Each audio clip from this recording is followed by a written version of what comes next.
تمام سننے والوں کو یہاں تھوڑا سا روکوں گا. ظاہر ہے کہ لفظ برکت کو سمجھنے کی کوشش کر رہے ہیں ہم. عربی لفظ ہے، قرآنی لفظ ہے. اللہ رب العالمین نے موقع موقع پر اس لفظ کو استعمال کیا ہے. یاد رکھیے برکت یہ روحانی بھی ہوتی ہے، برکت یہ مادی بھی ہوتی ہے. روحانی بھی برکت ہوتی ہے اور مادی برکت بھی ہوتی ہے. اب ظاہر ہے ہم تمام مسلمان یہ چاہتے ہیں ہماری روحانی زندگی کے اندر بھی برکتیں ہو، ترقی ہو، استحکام ہو، اور ہماری مادی زندگی کے اندر بھی ترقی ہو اور استحکام ہو. اللہ رب العالمین نے سورہ اعراف کی آیت نمبر 137، سورہ بنی اسرائیل کی آیت نمبر 1، سورہ انبیاء کی آیت نمبر 71 اور آیت نمبر 81 اور سورہ سبا کی آیت نمبر 18 میں شام و فلسطین کی زمین کے بارے میں کہا ہے الذی بارکنا حولہ، التی بارکنا فیہا، کہ شام و فلسطین کی سرزمین کو ہم نے برکتوں سے مالا مال کر رکھا ہے. اور ہم تمام دوست جانتے ہیں کہ شام و فلسطین کی سرزمین روحانی حوالے سے بھی برکتوں سے مالا مال ہے اور مادی حوالوں سے بھی برکتوں سے مالا مال ہے. 2000 سال تک شام و فلسطین کی زمین یہ انبیاء علیہم السلام کی جائے پیدائش بھی رہی اور انبیاء علیہم السلام کا مدفن بھی رہا ہے 2000 سال تک. یہ ہے روحانی برکت.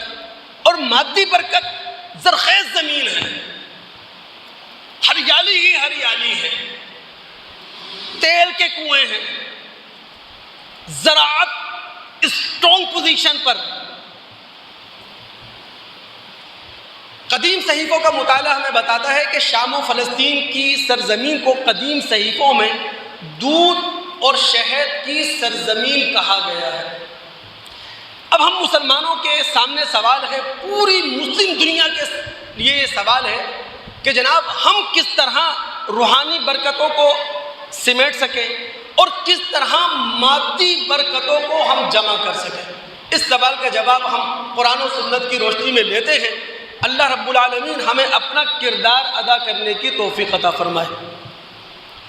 دیکھیں، روحانی برکتوں کو جمع کرنے کا آسان ذریعہ تو یہی ہے ہم تمام مسلمان اور پوری مسلم دنیا اللہ تعالیٰ کی بندگی کا اعلان کرے، اللہ تعالیٰ کے سامنے اپنی بندگی کا اظہار کرے، رب العالمین کے سامنے جبین نیاز جھکائے اور عقیدے کی دنیا میں استغاثہ اور فریاد صرف اللہ رب العالمین سے کرے.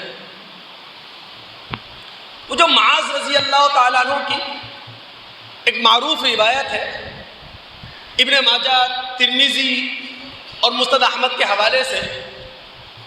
دوستو وہ نبی علیہ السلام کے پاس آئے اور انہوں نے نبی علیہ السلام سے کہا اخبرنی بعمل یدخلونی الجنہ ویباعدونی من النار.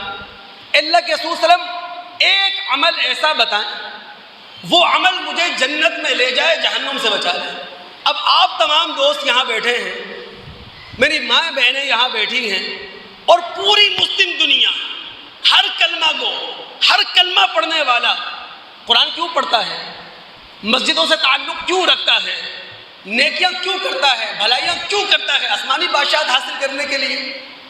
معاذ رضی اللہ تعالیٰ عنہ کا سوال یہی تھا کہ اللہ کے رسول صلی اللہ علیہ وسلم ایسا عمل بتا دے جو جنت میں لے جائے، جہنم سے بچا لے. تو نبی علیہ السلام نے کہا لقد سألت عن امر عظیم، اے معاذ تمہارا سوال بہت بڑا ہے. اور واقعتاً اس سے بڑا سوال کیا ہو سکتا ہے. پھر اللہ کے رسول نے فرمایا تھا وَإِنَّهُ لَيَسِيرٌ عَلَى مَنْ يَسَّرَهُ اللَّهُ، لیکن اللہ تعالی جنت میں جانے یا آسمانی بادشاہت حاصل کرنے کو آسان کر دیتا ہے جس کے لیے چاہتا ہے. لیکن دوستو اس سوال کے جواب آگے لے کر بڑھیں نا. اللہ رب العالمین صرف اس کے لیے جنت کا راستہ آسان کرتا ہے جو اپنے ارادے کو، اپنے اختیار کو اپنی آزادی کو تعمیری اور درست استعمال کریں. ہر ایک کے لیے اللہ تعالیٰ جنت کا راستہ آسان نہیں کرتا. پھر نبی علیہ الصلوۃ والسلام نے فرمایا کہ اگر جنت میں جانا چاہتے ہو، جہنم سے اپنے آپ کو بچانا چاہتے ہو، تعبد اللہ ولا تشرک بہ شیئا وتقیم الصلاۃ وتؤتی الزکاۃ وتصوم رمضان وتحج البیت. ایک اللہ کی عبادت کرو، اس کی ذات، صفات، حقوق، اختیارات میں کسی کو شریک نہ کرو، نماز قائم کرو، نمازوں کا پابند اپنے آپ کو بنا کے رکھو، روزے رکھو، صاحب مال ہو زکوٰۃ ادا کرو، صاحب استطاعت ہو تو حج کرو. تو روحانی برکتیں تو ہم اس طرح حاصل کر سکتے ہیں کہ اللہ رب العالمین کے سامنے اپنی بندگی کا اعلان اور اظہار کریں.